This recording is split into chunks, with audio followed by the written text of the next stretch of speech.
നമ്മളെ വണ്ടിയുള്ള puncture kit അതെന്താണെന്നും അതെങ്ങനെ use ചെയ്യാമെന്ന് നമുക്കിന്ന് പറ്റിയപ്പെടാം. നമ്മൾ ഫ്രണ്ട്സുമായിട്ടോ അല്ലെങ്കിൽ ഫാമിലിയായിട്ടോ പുറത്തെങ്ങോട്ടെങ്കിലും പോകുന്ന വഴിക്ക് നമ്മുടെ വണ്ടിയുടെ ടയർ പഞ്ചറായി കഴിഞ്ഞാൽ നിയറസ്റ്റ് ആയിട്ടുള്ള സർവീസ് സെൻ്ററിലേക്കോ അല്ലെങ്കിൽ പഞ്ചർ ഷോപ്പിലേക്കോ എത്തിക്കാൻ വേണ്ടി സഹായിക്കുന്ന ഒരു പ്രൊഡക്റ്റാണ് പഞ്ചർ കിറ്റ്. നമ്മുടെ പഞ്ചർ കിറ്റ് പ്ലേസ് ചെയ്തിട്ടുള്ള നമ്മുടെ വണ്ടിയുടെ ബൂട്ട് സ്പേസിലാണ്. അത് മാത്രമല്ല, സ്റ്റെപ്പിന് പ്രൊവൈഡ് ചെയ്ത വെഹിക്കിൾസിനൊന്നും പഞ്ചർ കിറ്റ് പ്രൊവൈഡ് ചെയ്തിട്ടുണ്ടാവില്ല. നമ്മുടെ പഞ്ചർ കിറ്റിൽ അടങ്ങിയിട്ടുള്ളത് ഒരു ടയർ ഇൻഫ്ലേറ്ററും അതുപോലെ തന്നെ സീലൻറ്റുമാണ്.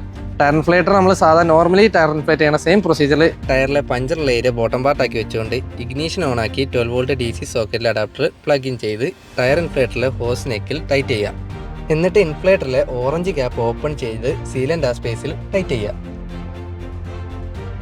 ടൈറ്റ് ചെയ്ത ശേഷം സൈഡിലെ പവർ ബട്ടൺ ഓൺ ചെയ്യുക. ശേഷം ഇൻഫ്ലേറ്ററിലെ പ്രഷർ ഗേജിൽ tyre pressure value 30 to 40 PSI എത്തുന്നതുവരെ നിറയ്ക്കുക. ഈ സമയത്തിനുള്ളിൽ സീലൻ്റ് ടയറിൽ ഫില്ലാവും. ശേഷം ഇൻഫ്ലേറ്റർ ഡിസ്മാൻഡിൽ ചെയ്ത് വണ്ടി ഓടിക്കുമ്പോൾ വീല് റൊട്ടേറ്റ് ആയി സീലൻ്റ് പഞ്ചറിലൂടെ വന്ന് ടെമ്പററി ഹോൾ അടയും. അതിലൂടെ നമുക്ക് 80 കിലോമീറ്റർ സ്പീഡിന് താഴെ 150 to 200 കിലോമീറ്ററിനുള്ളിൽ നിയറസ്റ്റ് ആയിട്ടുള്ള പഞ്ചർ ഷോപ്പിലേക്കോ അല്ലെങ്കിൽ നിയറസ്റ്റ് ആയിട്ടുള്ള നമ്മുടെ സർവീസ് സെൻ്ററിലേക്കോ വണ്ടി എത്തിക്കാൻ പറ്റും.